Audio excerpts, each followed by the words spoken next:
My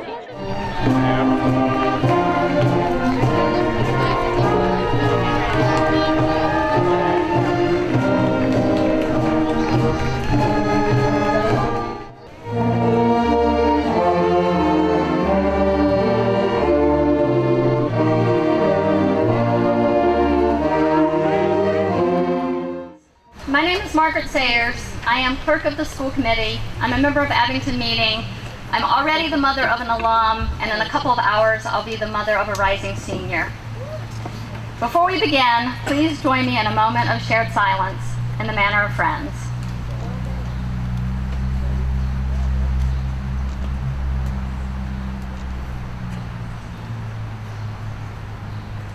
Thank you. On behalf of the school committee, it is my great pleasure and my great privilege to welcome you to commencement for the class of 2017, Abington Friends School's 320th graduating class.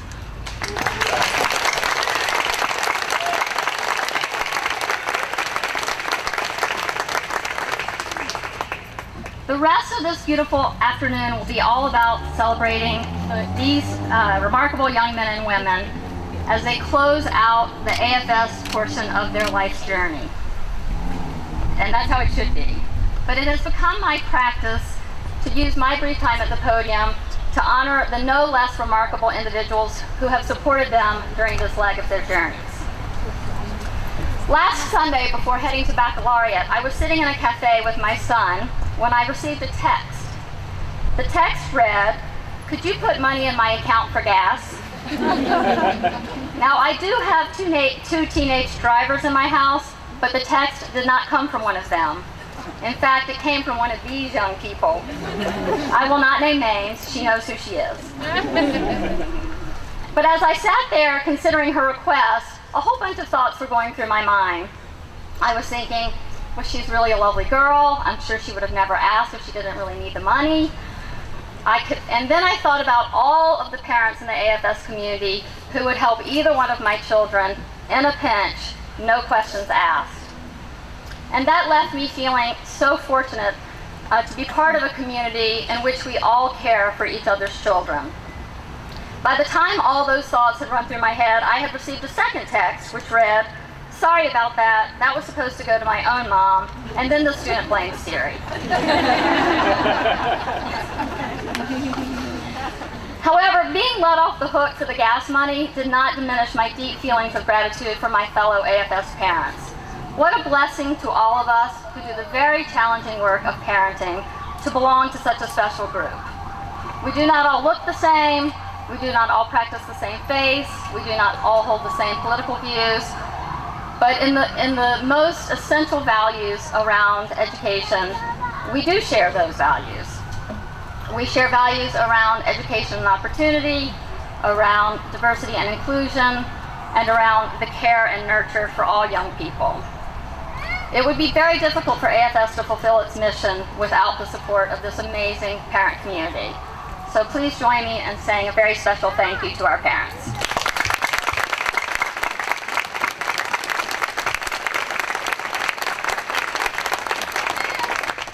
Also on Sunday, I was at the dog park with my puppy, sporting an AFS baseball cap.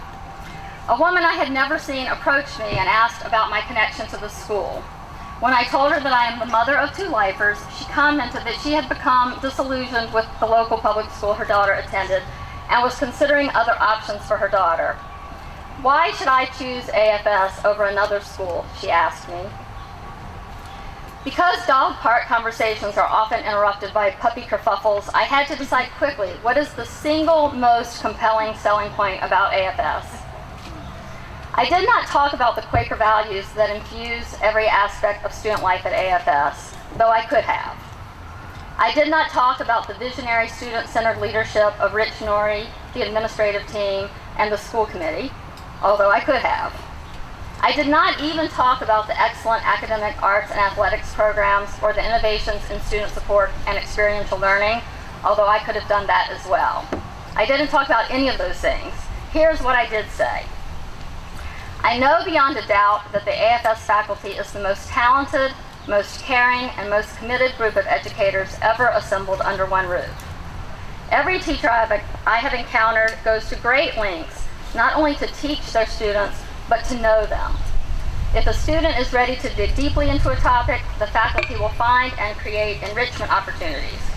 If a student is struggling to find her way or her voice or her passion, the teachers will band together to provide the extra support. They appear tireless, and if there is a limit to what AFS teachers will do to benefit their students, I have yet to see it. I am certain there are many in attendance today who join me in profound appreciation of our beloved teachers, so let's thank them as well.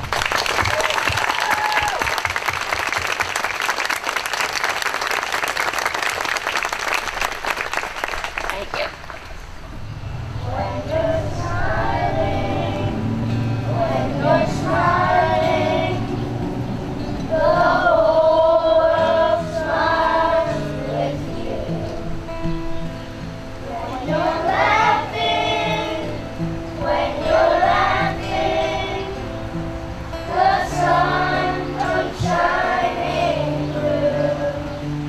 But when you're crying, you bring on the rain, so stop your sighing and be happier then keep on smiling.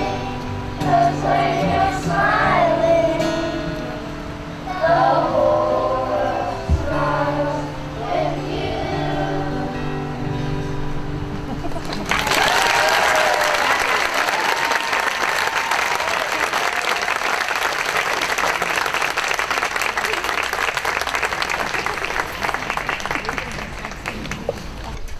Hello, my name is Will Durbin. I'm obviously a member of the graduating class of AFS this year, and I've been to more than a couple of these as a younger sibling, so for all you younger siblings out there, I promise I'll be brief.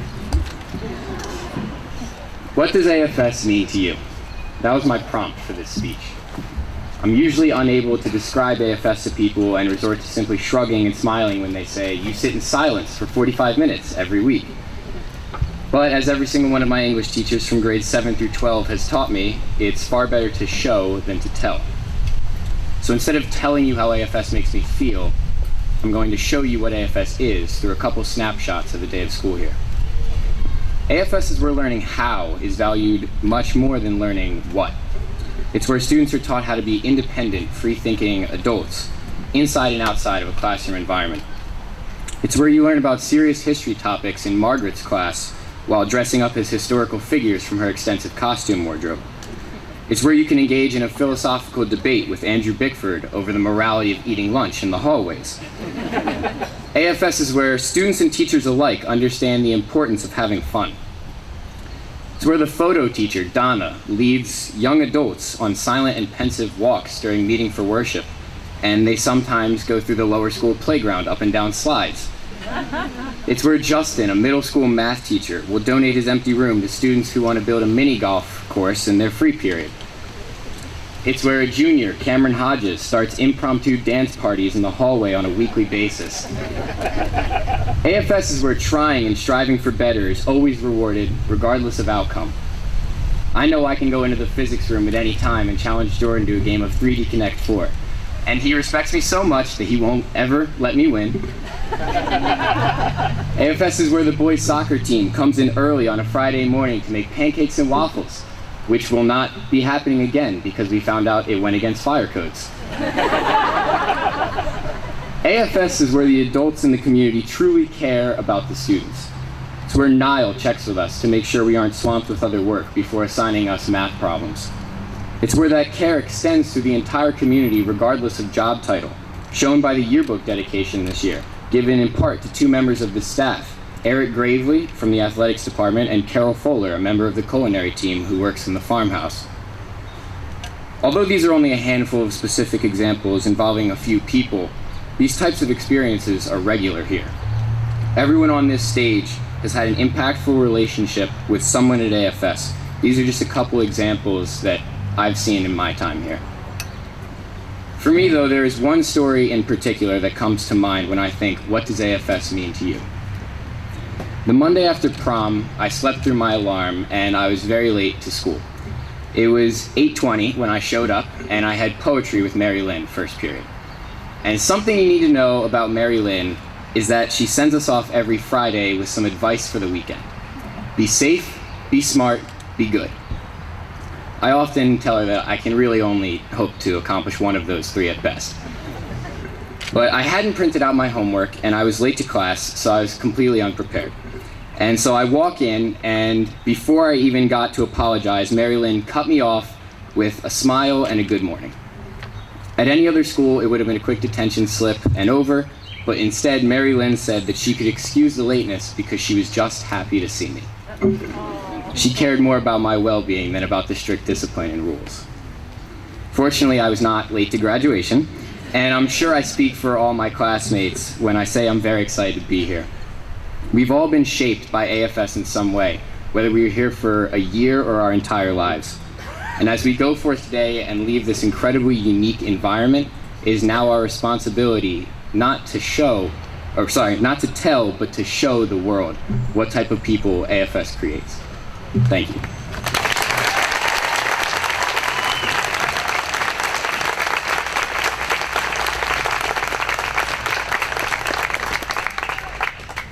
Not as tall as well. Good evening, family, faculty, friends. My name is Saria Rosenhaj. And if you know anything about me, you know that I lose everything. To the point where I no longer assume I own anything anymore. More that things drift in and out of my general atmosphere and I get to use them as long as they permit me to. To the point where I'd made so many morning announcements that other people started to asking me to make them on behalf of their lost belongings. And when senior year began, I realized I was scared that AFS might join the ranks of winter coats and glasses and pencil cases. I was scared of losing AFS. So it was hard not to view my senior year as a year of lasts and losses. But I was playing Robin Hood with my 4-year-old cousin recently, and as I ran around the house in a very fashionable emerald green cape, I realized I felt little again. Not just acting young again. I felt, in fact, like me as a 4-year-old. So if 4-year-old me is still dancing around in there, then all of my other years must be too. They must all be nestled inside each other, so tightly that by some magical process of osmosis, they breathe through one another to the surface. Now I know I won't ever have to give AFS up because it will always be one of the lives breathing through me, through all of us. All the performances, the games, the classes, the meeting for worships, they built up this organic life we call AFS. And I believe that the essence of that life can be traced back to a special alchemical compound. The first part of that compound is the way AFS lifts people up and honors them, in public ways and in much subtler ones.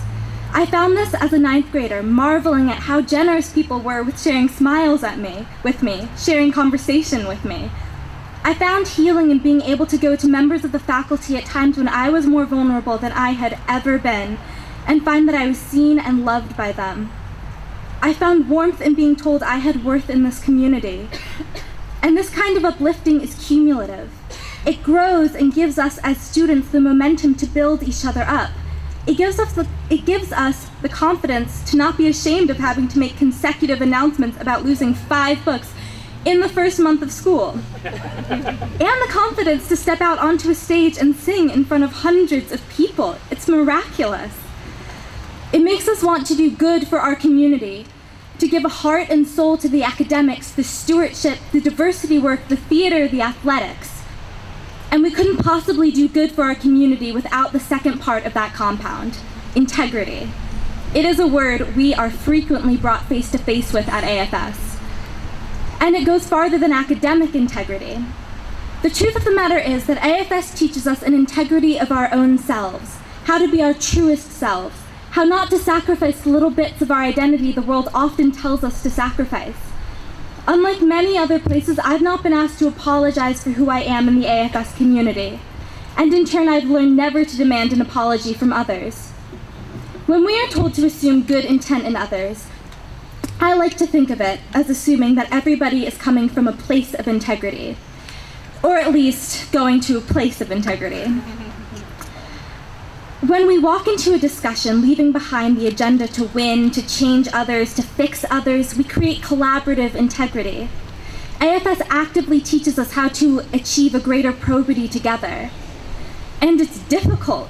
It's really difficult to process and discuss with people whose viewpoints may be several light years from your own. But AFS is, and none of us are perfect at it, I think we can all agree, but AFS's commitment to integrity has made us stronger, made us braver. We lift each other up. We maintain our integrity. During my advisory's legacy lunch, Rich Norrie spoke to precisely the idea of our lives as layer upon layer.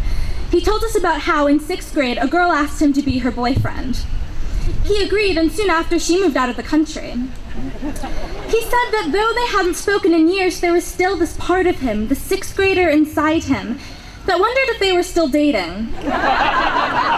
There will always be... It's pretty great.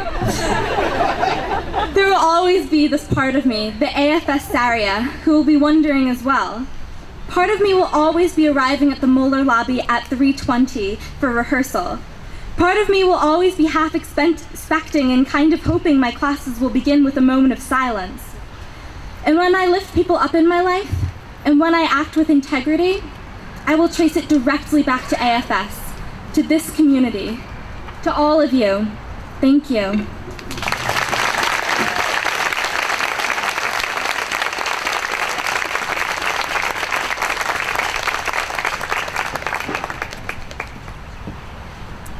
Hello. I know many of you out there, but to those who don't know me, I'm Noah Rosenfeld, another member of this wonderful class. And I'm going to tell you a little bit about what my AFS experience has been like and what it's going to be like for the rest of my life. And so in 6th grade, I came to AFS because the school that I was at previously wasn't really engaging the whole me. I never really got to experience the world outside of a textbook or a worksheet. But at AFS, I've really been able to build these amazing passions for music, for running, for fashion, for culture, by having real conversations with the people around me and opening my mind to myriad perspectives. At AFS, there is a constant and intentional focus on encouraging both students and faculty to jump out of our comfort zones and to engage in dialogue, participate in experiences, and seek understanding about topics that might be a little uncomfortable to us. This lets us all grow every single day as we develop a fuller understanding of who we are and what the world around us is. Whether we're discussing literature in an English class or we are working through a difficult calculus problem, we're taught not to look towards an answer sheet, but to seek understanding and consult our peers to work through difficulties. I've learned how to learn, not what to learn, as Will was talking about. How, as I reach out to those around me for insights, I must be aware of the backgrounds and experiences that those people bring with them in their lives. I always learn something new that helps me to refine and develop my own thinking because of this. I've learned how to find value and create meaning in the world around me. This is something that I know I will carry with me everywhere that I go. As we all embark on this next major stage in our lives, we're going to be faced with countless situations that will ask us to pause, to take a step back and take that also familiar moment of silence to reset and refocus. It's in these moments that this central lesson to our AFS education of looking to the perspectives and experiences of those around us will allow us to make a real impact on the world. We are the 320th graduating class of this fantastic school that we've all called home for this very special time in our lives. And because of that, I know that we will work to create a world that values listening, that values understanding, and that we will strive to create peace and true value in whatever communities we find ourselves in. I know that as we all go off in our separate directions on our own paths to happiness, that we will continue to learn from those around us. We won't be afraid to shift our perspective after hearing an opposing one. We won't be afraid to challenge ourselves and others, because we know that's what will bring us closer to the truth and to real understanding. I know that we won't be afraid to experience the world fully, because if we open our hearts and minds, we will truly create a better world.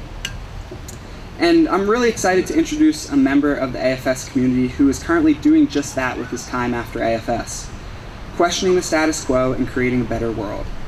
Dr. Eric Talbotty is an associate professor of computer science at Franklin and Marshall. As a passionate educator, during his time at Franklin and Marshall, Eric has worked with his colleagues to completely revamp the computer science curriculum. This has led to the introduction of the computer science major in 2012 and the creation of the computer science department this year, which Eric tells me is growing very rapidly.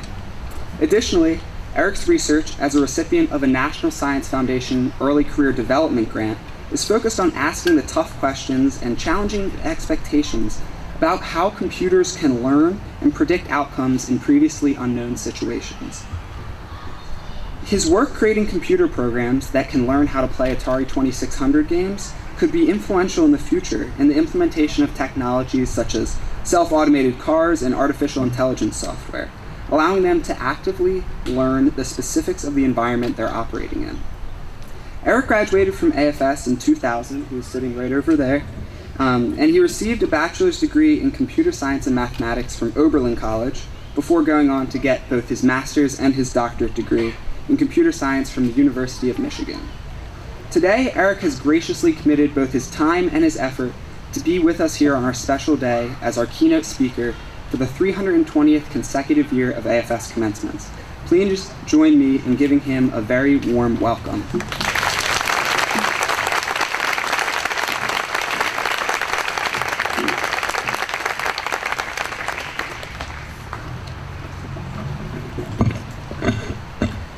Thank you, Noah, for the gracious introduction, and thank you all for that warm welcome. I really am honored to be part of this celebration. When I sat in this very grove, in my very own blue cap and gown, I couldn't even begin to imagine that I would be back here in this capacity. Honestly, I couldn't in that moment imagine most of the journey that would unfold from there.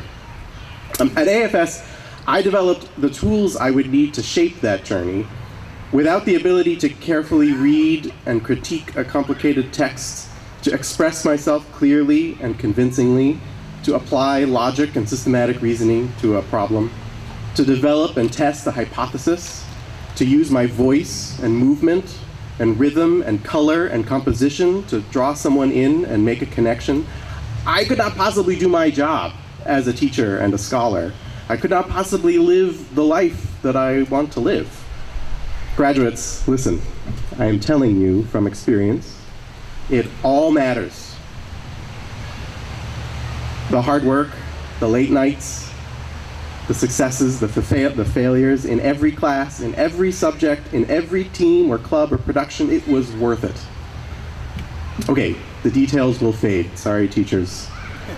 I do not remember much about the ancient Sumerians. If someone stopped me on the street and asked me to do an integration by parts, I would have to look it up. But the details were never the point. The tools will be with you for the rest of your life.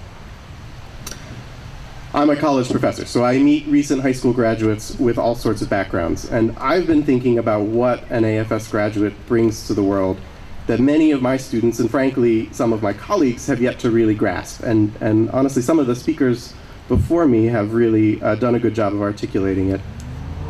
I hadn't fully made this connection, I think, until I was asked to write this speech. But I keep coming back to the concept of inner light. I know that many of us know what that is, but for those in the audience who may be unfamiliar, it is a central principle of the Quaker faith that every person has the presence of the divine within them, their inner light. For Quakers, this is not just a platitude, it's a practice that actively and profoundly impacts how they approach living in the world. And even though most of the students and faculty and staff of the school are not members of the Society of Friends, myself included, this principle and practice is baked into the very walls of the institution. Your teachers see your light. They don't just teach, they teach you. They know that you have something to contribute that no one else can. They know that they are just as lucky to spend time with you as you are to spend time with them. You are the recipients of a remarkable and unfortunately rare gift. You have spent the majority of your waking hours being told in millions of ways, large and small, that you matter. You are important. As part of my job, I am a scientist. I don't know if you know this, but that means that I fail for a living. The fact is that most of my ideas are wrong. Most of what I try fails. The vast majority of effort in my research program is spent figuring out why something is not working. When new students begin working with me, I warn them that research is primarily composed of disappointment. The same is true of basically any creative endeavor. Under those conditions, it is all too easy to become discouraged or to become convinced that you have nothing to offer. Many young researchers or artists succumb to this feeling and never return. Even the most accomplished luminaries describe the sneaking suspicion that all of their success thus far has been a lucky accident never to be repeated. It's true, it's called imposter syndrome. The only way I know of to push through, to keep working the problem and find the moments of genuine discovery, is to have a tiny voice in your head telling you that you know something that no one else knows. You have a particular collection of experiences that no one else has. There are problems that only you can solve. If you know this about yourself, you can make it through the discouraging times, the disappointments, the mistakes, the setbacks. In fact, you have to. Those problems aren't going to solve themselves. You have a light that is only yours. You have a responsibility to shine it as brightly as you can. But the funny thing is, in the Quaker faith, so does literally everyone else. And that's literally, not figuratively, literally. You are a light in a sea of light. You know something that no one else knows, and everyone you meet and everyone that you will never meet knows something that you do not know. Your lived experience is unique and vanishingly narrow. Your knowledge and contributions are important, but they are not enough. It is difficult to truly master the idea that everyone else is exactly as valid and important as you are. I'm not sure anyone truly masters it, to be honest. But you've been practicing. In a time of widening cultural chasms that seem unbridgeable, you know what it means for a genuinely diverse group of people to reach consensus. In a time when it seems like everyone is talking over and past one another, you know what it is to be silent and still and to truly listen. In a time when it seems like everyone is clutching an easy answer, wearing dismissiveness like a suit of armor, you know what it is to face complexity and messiness and have the difficult conversations that lead to real change. You can't stop now.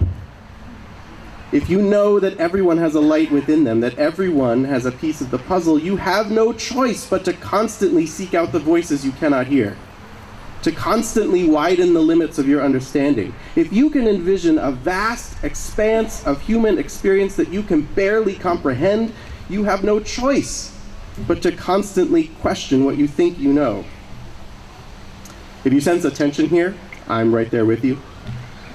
Belief in the inner light requires you to be self-assured and self-skeptical, confident in the value of your own perspective, and yet prepared at all times to grow and change.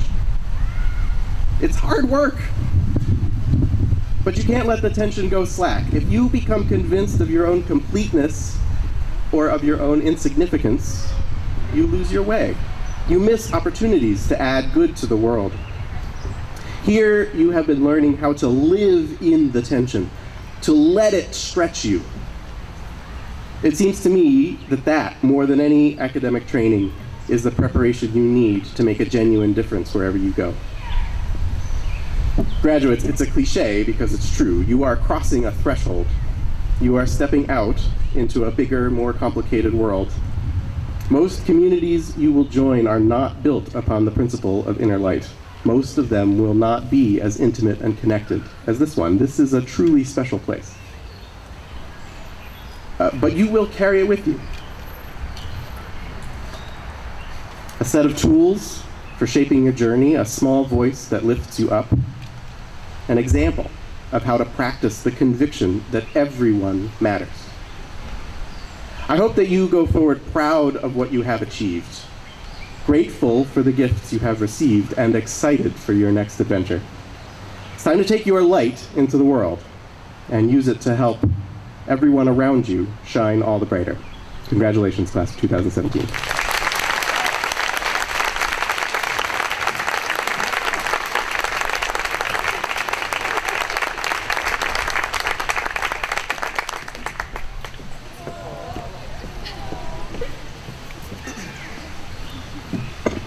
Hi, my name is Nicole Morris, also a part of this wonderful community. 4 years ago, I was not exactly the most excited person to be going to AFS. But now that I've been here and experienced what it really means to be a part of a community like this, I couldn't be any happier with the decision that I was forced into. AFS is full of amazing, hardworking people who care unconditionally for their students in the school community. From the day I began attending AFS as a freshman until now, the end of my senior year, I have only seen love and appreciation. One space that we, the class of 2017, feel that love and appreciation is the farmhouse, a place on campus where we can go to buy food or just spend our free time. Just last week, we dedicated our yearbook to Carol, the manager at the farmhouse, because we love her and know how much she loves us. She helped to create the friendly atmosphere that made this space more than just a place where you can go to buy food. As our class gift, we would like to donate money to help improve the facilities in the farmhouse. New furniture will make the space more comfortable and will better suit the warm and inviting environment that we have always experienced there. Whether we have a free, need a snack, need a comfy chair to sit in, or frankly just want to go and say hi to Carol, the farmhouse is very special to us. So even if at first I wanted to cry that my parents had forced me to come to AFS, now I want to cry because I have to leave. What we have here is a community. AFS is more than a space where you learn how to solve for X or analyze the text of Shakespeare. It is a place where you learn about who you are. At AFS, you get above and beyond the standard education. You learn about diversity, leadership, spirituality, Quaker values. The list goes on and on. I am so happy that every day I've spent here, I've been able to experience more of what AFS is. It is about building a community where people feel safe and welcomed always. A huge part of establishing that community has been having a place like the farmhouse, an area of students where all ages can come together. I am so glad as we head off to do amazing things that we will be able to help a place so dear to us. So, it is my pleasure, on the behalf of the 320th graduating class of Abington French School, to offer this gift to the school.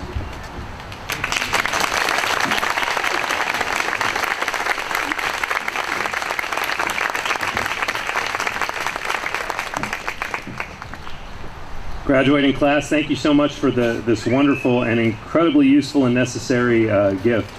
The beauty of this gift is really twofold. You can think as you go on out into your life that the little kids who are running around playing here will one day be sitting in those seats and enjoying the farmhouse just as your class did, and it will be a comfortable place for you to come and sit when you come to visit us, which we surely hope that you will. Congratulations and thank you again.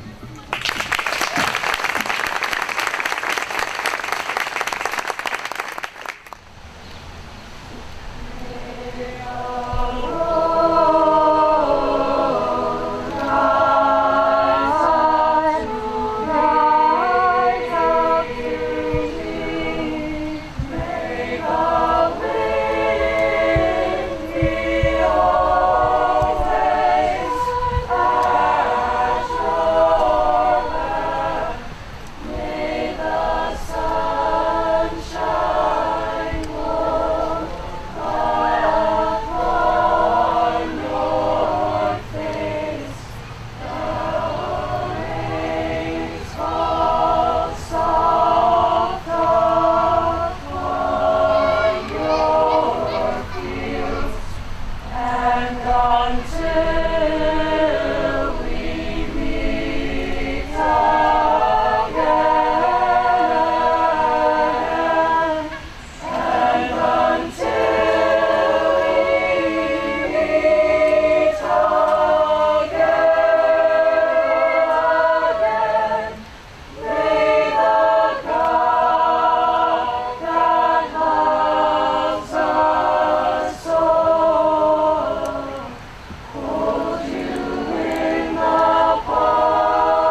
Beautiful. Good evening, friends. Good evening. So good to see you. What a glorious evening to celebrate this wonderful group of children who are now on the threshold of their young adult lives and ready to step out into a world full of confidence and hope with so much to look forward to. This is indeed a commencement because the seeds that get sown here as their AFS education really grow throughout a lifetime, as we hear in Eric's remarks, and as we see in the lives of our alumni, and as we know as adults out in the world. It's thrilling to me always at commencement to see this remarkable expanse of people, because this is the one time when we're all in the same place together. But we know every single day this is the group of people that accompanies your children to school every day. All of you have played such significant roles in supporting and nurturing and challenging and struggling with and laughing with and crying with over the years. It really is wonderful to be in one place so that we see each other. Because one thing I believe is true is that as each of these children steps into new places next year, one of the miracles of human experience is that they will bring all of us with them. We are indelibly intertwined with who they are, how they think, how they feel, what they know is important. And so it's wonderful to be together. I want to thank Will, Saria, Noah, Nicole, and of course Eric for sharing such beautiful thoughts about this place. I'm sure you heard some deep resonance and consonance between their remarks, because this is such a powerful place with such specific ideas. And yes, sorry, I still wonder. So, thank you for reminding me. We are a community of many words, as you know. We live in a river of words. We feast on them. It is the medium of exchange of this place that touches something deeper. So forgive me if I spend just a few more minutes sharing some words with you before we get to the ultimate part of our evening of awarding diplomas and sending these wonderful folks off. I wanted to say a couple of words about Quaker education, both as a way of helping to reflect on the experience that you carry from this place, but also a way of thinking about the education that's ahead of you in college and the education that is ongoing in the ways that you'll continue to explore, learn, and grow throughout your life.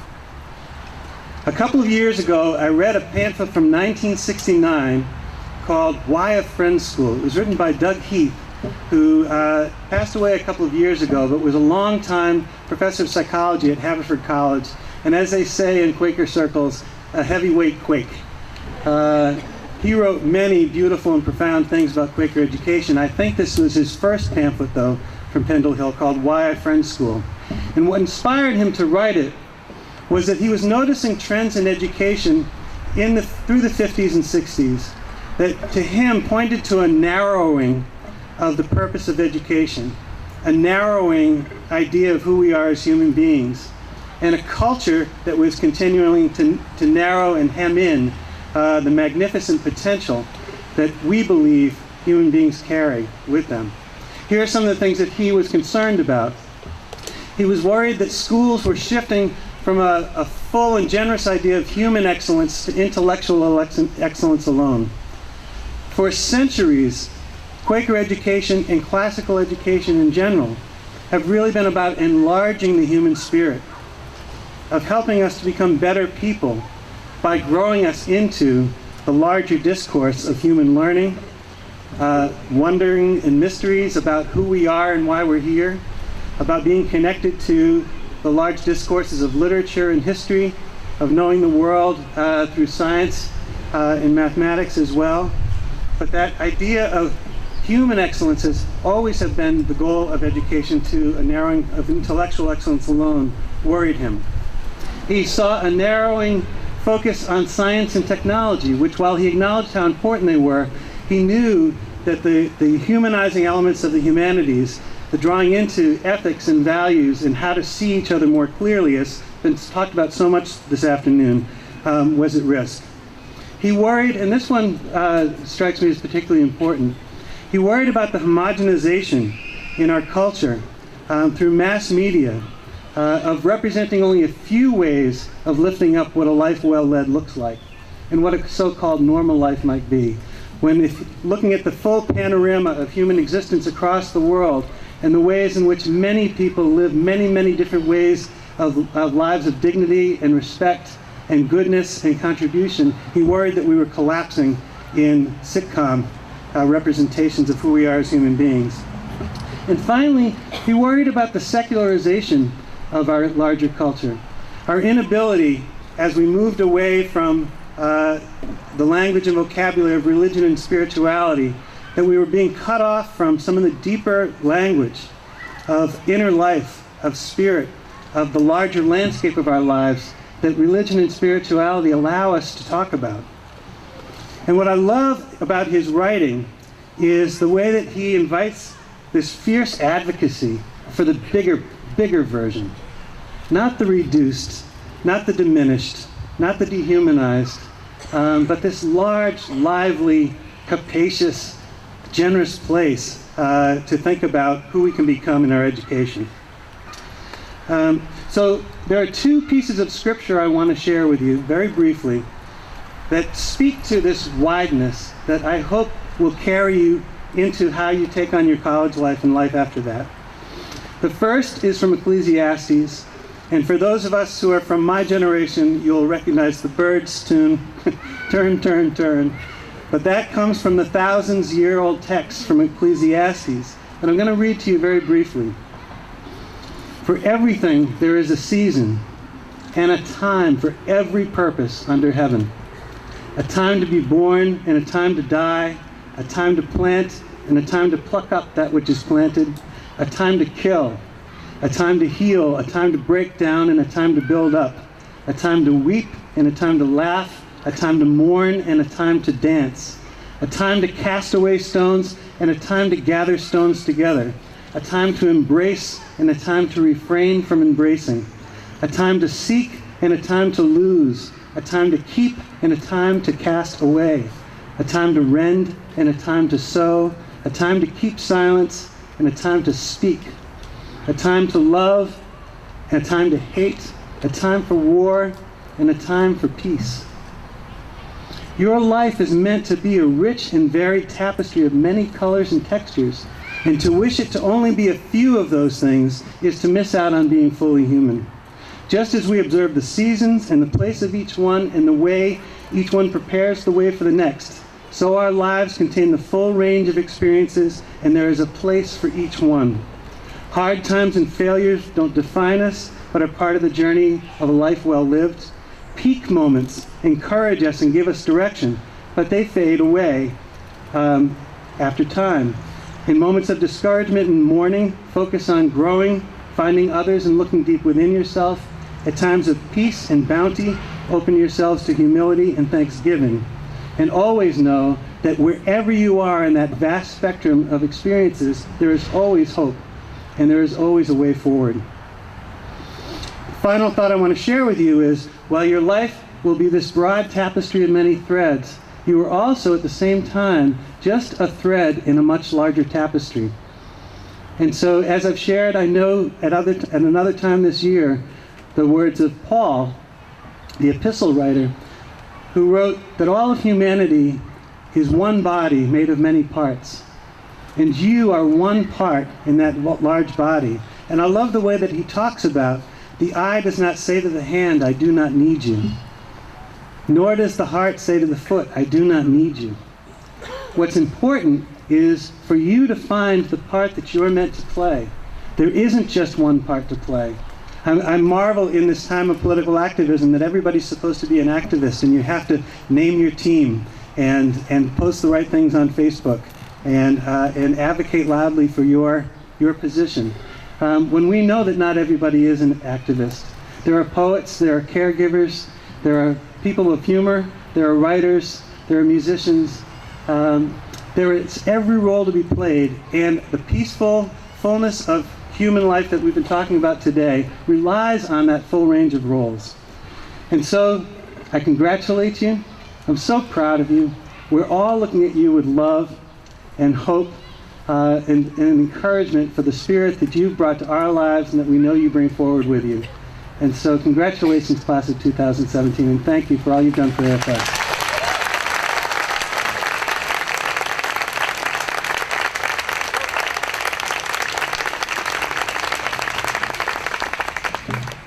And so, are you ready? Here we go. In the back row, please stand. And I'm going to read names now and we'll present diplomas. Desmond Tokar Daniels.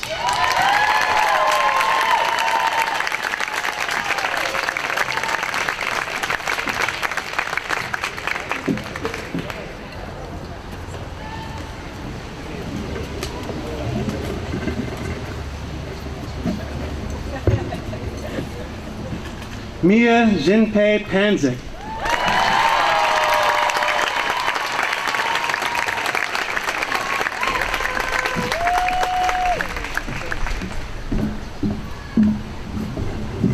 Maya Faye Narotra.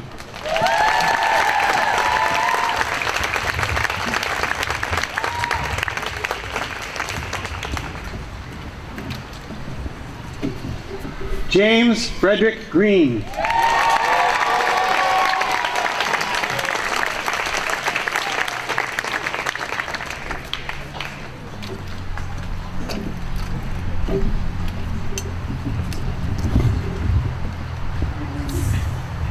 Mason Cox Weinstock.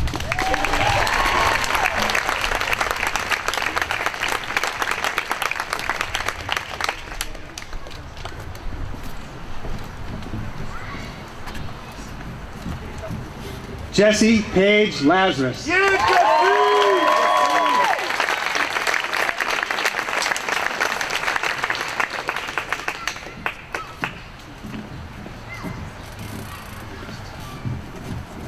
Rui Roy.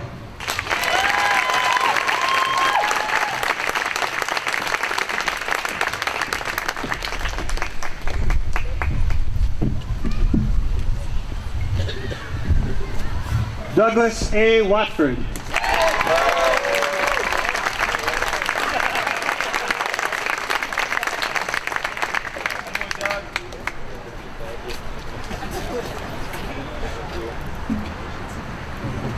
Donovan Reese Watford.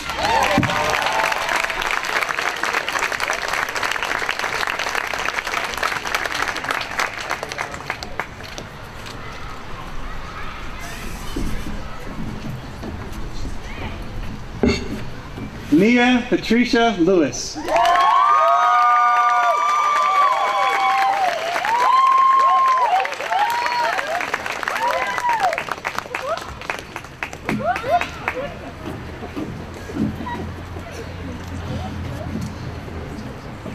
Jesse Ethan Kahn.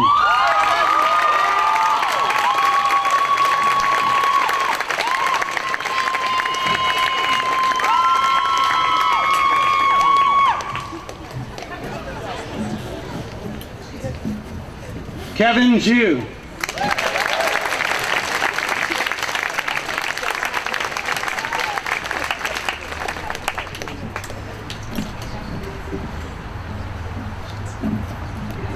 Jacob Tyler Stark.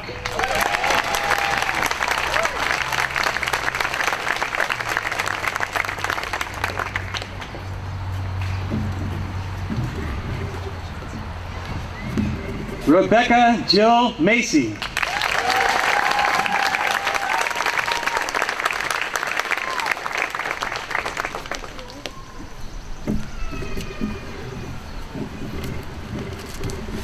Ana Felicia Guerasao.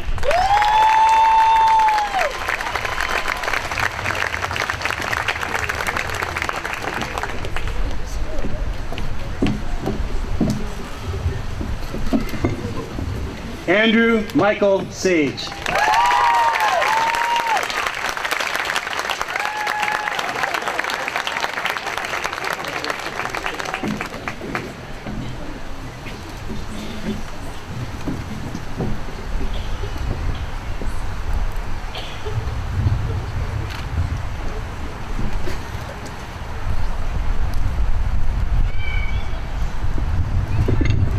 Jacob Francis Myers.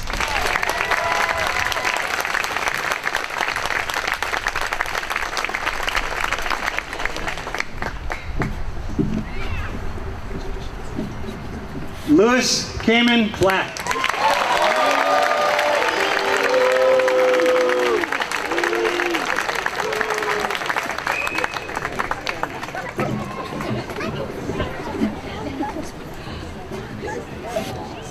Isaiah Darnell McNair.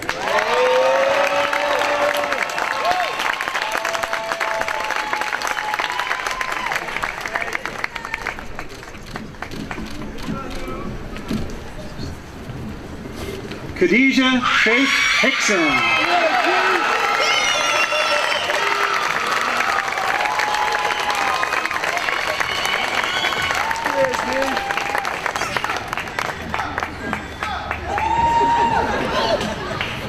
Evan R. Steinberg.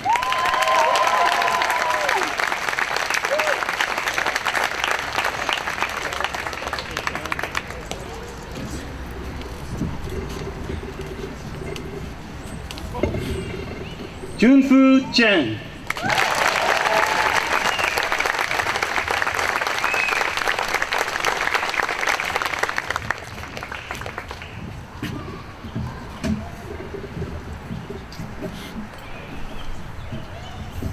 Hao Sheng Wang.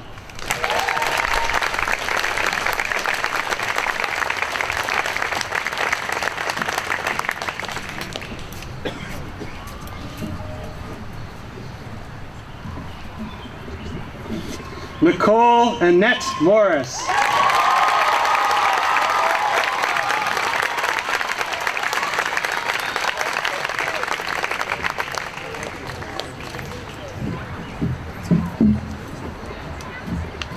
Michael F. Sadowski IV.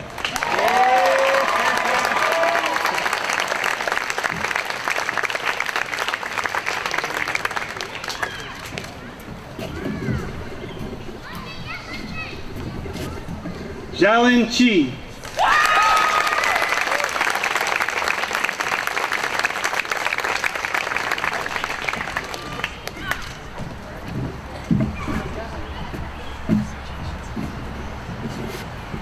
Xiaoyang Zhuang.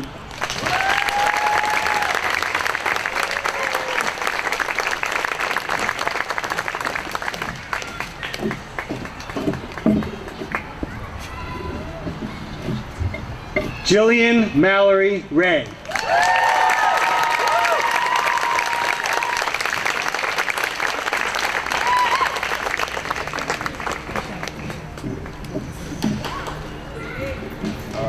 Jade Loretta Young.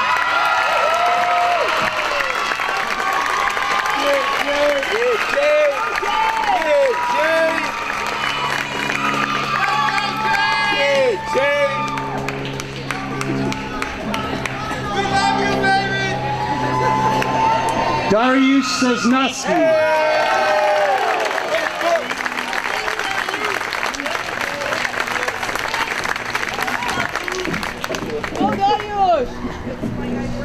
Bradley Robert Grau.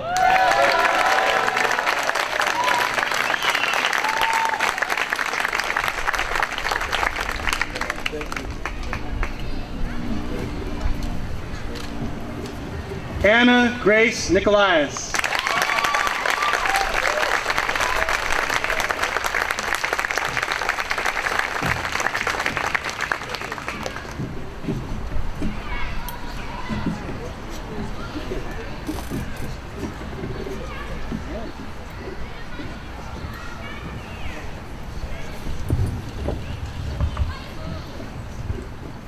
Naomi Galina Gregorian.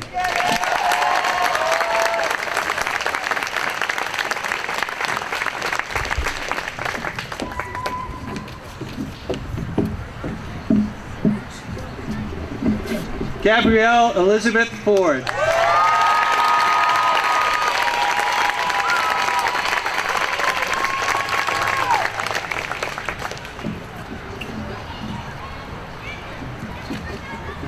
Henry James Edwards Pitcairn.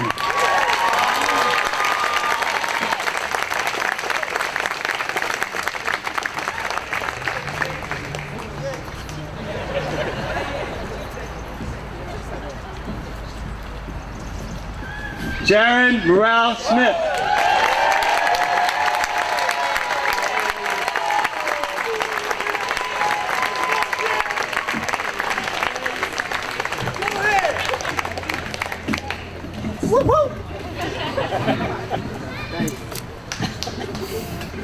Wenda Shui.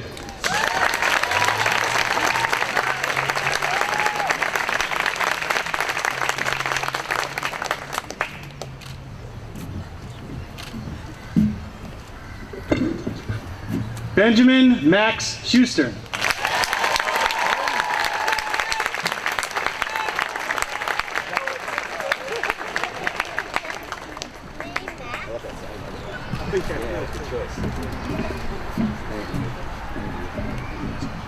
Nasir Abdur Rahim Hampton.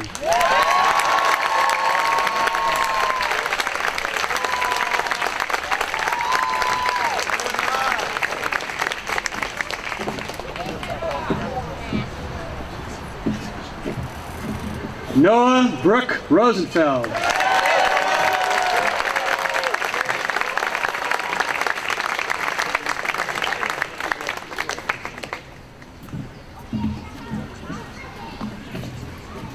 Carly Nicole Shankin.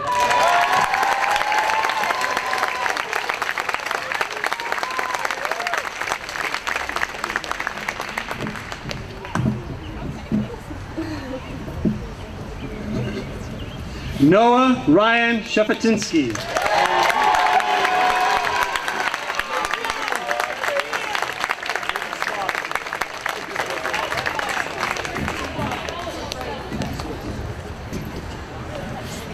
Samir Kal Al-Salim.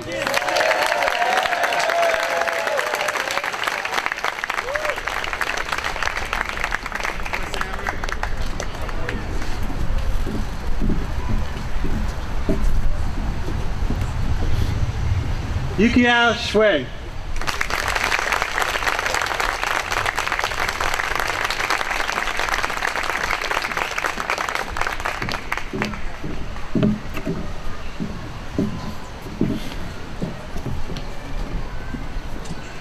Griffin Lewis McKee Lloyd.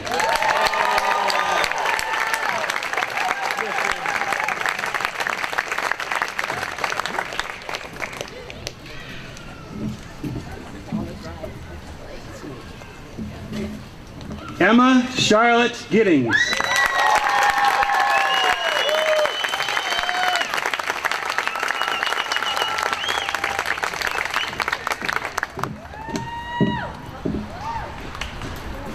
Sierra M. Jenkins.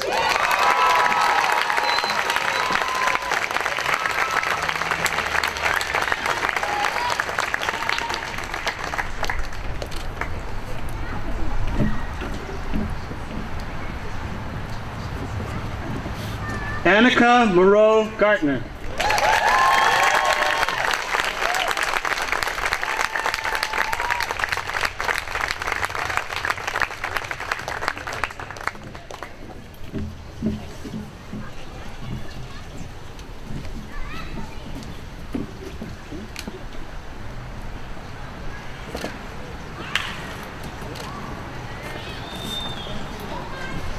Alyssa M. Denofa.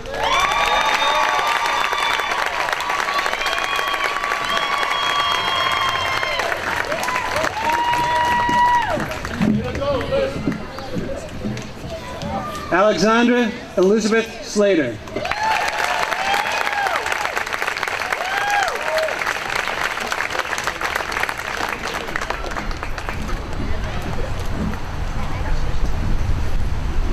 Sifan Wei.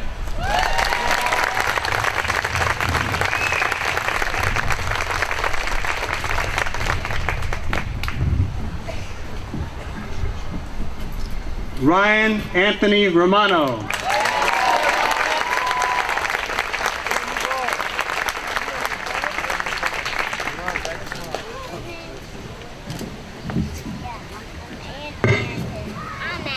Ella Nicole Pokrivka.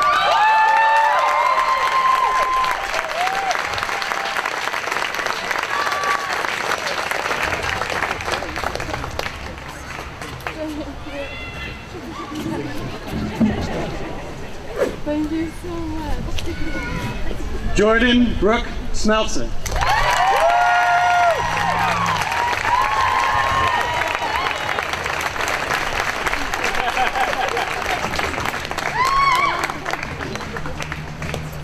Eliana Joy Sachs Smith.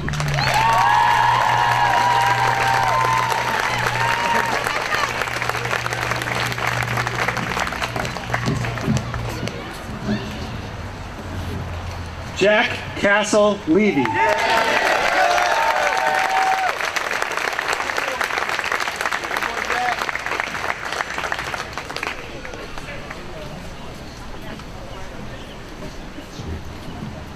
William Robert Durbin.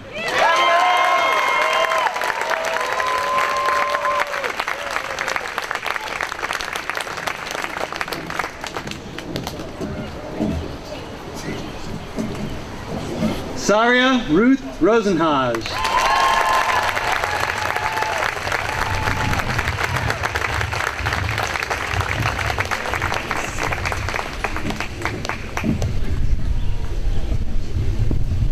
Jane Maya Hardys.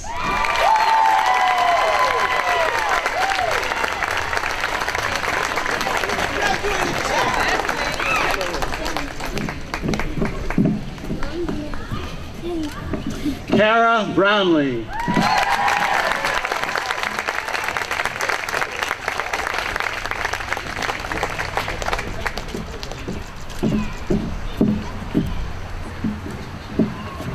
Grant Ellis Guilford.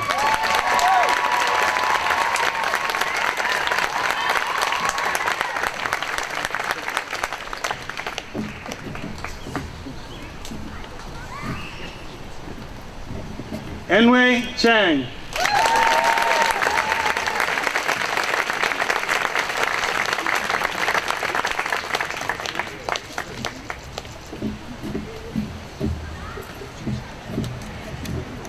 Corbin Lawrence Houghton.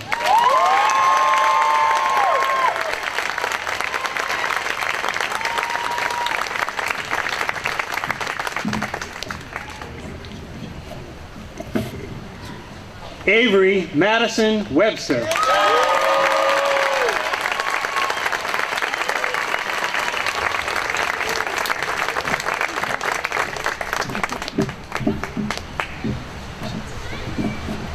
Ladies and gentlemen, the class of 2017, 320th of AFS.